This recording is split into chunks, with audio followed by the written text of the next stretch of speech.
Chamar o Haroldo pra cá e perguntar, meu caro, teremos uma eleição absolutamente suja com a IA do Jair Bolsonaro? Seja bem-vindo, Haroldo. Tudo bom? Pois é, né? O lançamento da candidatura do Flávio já começou com uma ilegalidade explícita, contrariando a lei eleitoral que proíbe totalmente o uso de inteligência artificial, né? Ou seja, eu fico com a sensação de que eles querem ser importunados. Eles acham que vai ter a candidatura cassada, mas que eles querem ter problemas com a justiça para se dizerem perseguidos, né? Só pode ser isso. Só pode ser isso, né, Haroldo? Acho que é o golpe continuado, né? O eterno 8 de janeiro, né? Eles não param. Eu acho que assim, não só o uso da inteligência artificial, o Bolsonaro, ela faz parte dessa lógica golpista, como a própria participação do Milei e do Netanyahu nesse evento, o Milei no papel de bufão, o Netanyahu no seu papel de general sem estrela, no caso dele, mas e o Tarcísio fazendo as honras da casa que também cometendo crimes, né? Porque assim, o que o Milei fez na apresentação é um ataque ao Estado brasileiro, ciceroneado pelo Partido Liberal, Uhum. está, por exemplo, portanto, cometendo potencialmente, eu acho que isso é uma questão para os tribunais decidirem, mas me parece que potencialmente é um crime de traição à pátria, com a presença do governador do estado de São Paulo. Eu acho que todo mundo devia responder por isso aí. É. Você ainda cobrindo as questões internacionais, sobretudo, né, Haroldo, lá no Opera Mundi, essa vai ser a eleição da soberania, né? É, eu saí do ópera, né, Você Pedro? saiu do Opera? Eu não sabia. É, Desculpa, gafe. eu saí para É, escrever o livro, inclusive. Logo que eu saí do ópera, eu comecei a boa. escrever o livro. Por que escrever um livro sobre a campanha Lula livre, Haroldo? Olha, o Pedro, eu me dei conta, e eu acho que milhões de brasileiros concordam comigo, que essa foi uma das campanhas políticas mais importantes do país desde as diretas já, ou seja, desde a redemocratização. Porque justamente o que estava em jogo não era se o governo tinha problemas ou se o governo. Eu não quero entrar nem nos detalhes, mas assim, quando a gente fez o impeachment do Collor, enfim, que tipo de governo a gente queria e o que um presidente poderia ou não fazer. O que estava em jogo neste momento era a própria democracia. E os brasileiros identificaram muito corretamente que o ataque ao Lula era parte desse ataque à democracia, uma parte grande dos brasileiros, né, progressistas de esquerda, muitos que nem eram lulistas, se engajaram na campanha para tirar o Lula do cárcere, Uhum. justamente porque sabiam que não só a figura do Lula estava sob ataque, o que não seria pouca coisa, mas Uhum. também que a própria democracia do país estava sendo atacada. E por isso as pessoas se mobilizaram de maneira inédita, assim, na democracia. O que aconteceu tem paralelos com organizações políticas durante a ditadura, né? A própria Uhum. campanha das diretas, os comitês de anistia, mas na democracia foi a primeira vez que a gente teve que defender ela e a gente se saiu bem, né? Então, contar essa história é muito importante, Uhum. né? Não deixar essa história parecer um episódio apenas dos fatos que aconteceram. Eu vi o convidado anterior, No o caseiro. Caseiro, falando do papel das mídias alternativas.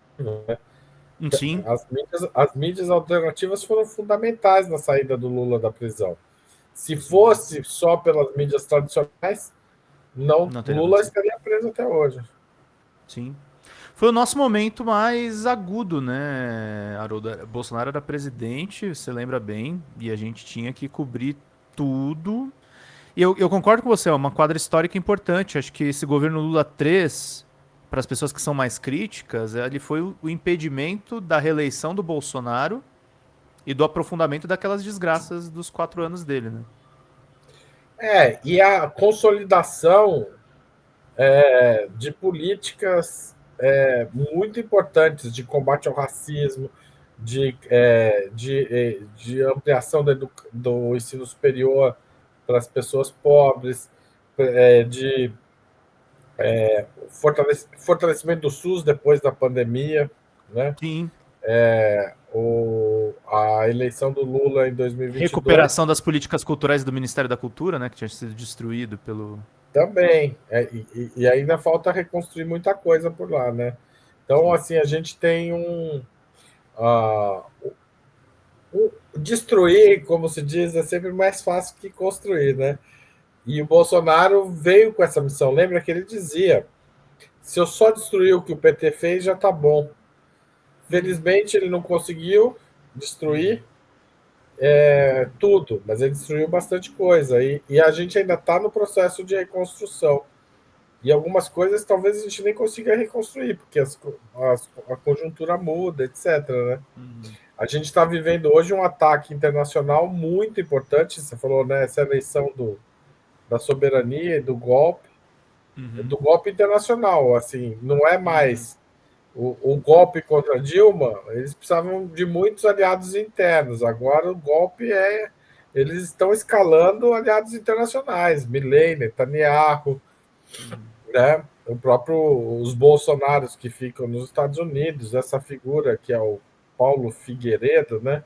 Que tem um sobrenome, um dos piores sobrenomes do país, coitado. Desculpe os outros Figueiredos, que não tem nada a ver com isso, mas ele tem, porque o Figueiredo dele vem diretamente do último ditador da ditadura militar, o ditador que ficou mais tempo no poder, o ditador que fez a inflação aumentar mais, o ditador que deixou os brasileiros mais pobres, assim, foi um desastre absoluto. E era um agente, era um dos diretores do SNI, né? O Figueiredo, antes de ser presidente, já tinha sido terrível para o país. Aliás, ele vira presidente porque ele tinha tanta informação na mão que isso impedia que barrasse a candidatura dele, né? É engraçado que como as coisas se conectam, né? O neto do último ditador diretamente conectado com a família Bolsonaro, os caras recebendo green card. É perigoso. Porque, Haroldo, o cenário mais otimista. Ok, o Lula se reelege, mas vai ter alguma coisa, vai ter alguma bagunça internacional. Eles vão tentar armar. Seja contestar a eleição no discurso. Eu não sei. Eu tô com um péssimo pressentimento. Pedro, política é isso, né? Não existe governo que não tenha que enfrentar algum tipo de ameaça externa e interna. Mas Mas eu gostei muito de um chat que eu li hoje. Eu gostava mais antigamente que eles disfarçavam, né? Agora ninguém disfarça mais nada, tá então, na agora não cara. tem disfarce, tá? É isso, não tem disfarce. O disfarce é bom, porque o disfarce é Dá bom e é uma ruim. ilusão, né? Não, tá tudo bem. Mas é bom também a gente ter a clareza de quem a gente está combatendo, né? Porque, assim, como está explícito demais até agora, está constrangedoramente explícito, a gente tem que tem que também se armar de maneira mais explícita, né? Jogar mais Sim. duro, mas também inteligência é muito importante. Então, acho que o Brasil está respondendo a essa situação da fala do Milei de maneira correta, eu diria até desproporcional. O Brasil tá respondendo à Argentina de modo a deixar claro para os próprios argentinos quem é que está no poder lá, né? Então, o Brasil está jogando de uma maneira muito inteligente contra a Argentina. Eu acho que há espaço para escalada, mas é preciso. A ação diplomática que o Brasil fez, que é chamar o embaixador de Buenos Aires, é uma ação relativamente É dura considerando a história das relações do Brasil com a Argentina, principalmente depois da democracia, depois dos anos 80.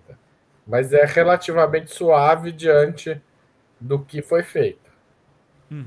Né? O Brasil teria mecanismos para ser bem mais digamos, e razões para ser bem mais duro com a Argentina do que foi, do que está sendo. Mas também os argentinos não precisam responder sempre pelo governo Milei, e deixar isso claro para os próprios argentinos, acho que é muito importante. Eu li 2 jornais argentinos, um de direita e um de esquerda, sobre a crise de hoje, e há uma convergência no tom. Né? Qual que é a convergência? A convergência é que, tipo, assim, eu li as notícias, né? Ainda não tem muitas opiniões sólidas sobre o que aconteceu.